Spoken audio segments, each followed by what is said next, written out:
接下來，我哋有請編號呢嘅參賽者，佢嘅故仔題目係寧邁注重田，不忘注重人。有請編號呢嘅參賽者，掌聲鼓勵。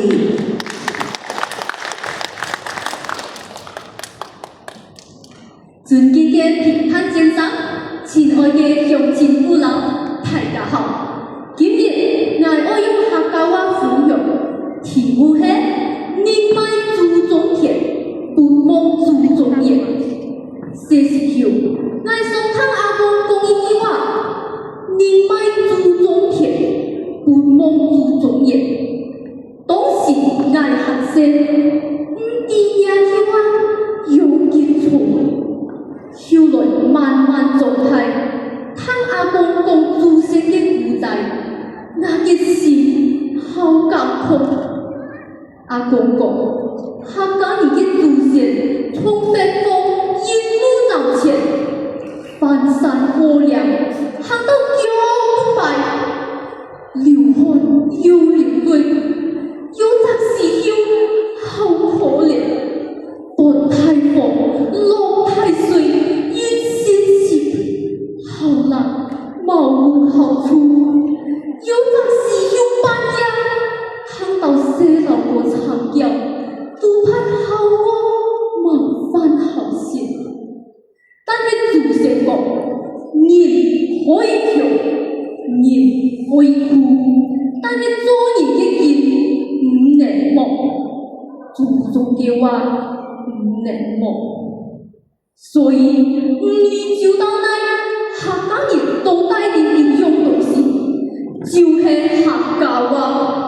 一代教一代，阿公教阿爸，阿爸教我。到今日，我還聽得到祖先嘅聲音。有一日，我問阿公：今日大家都講華語、講英文、馬來話，做乜解還愛講客家話？阿公緩緩回向我。聽講一句，係講連祖宗嘅話都忘過，你還記得自己係哪一種人嗎？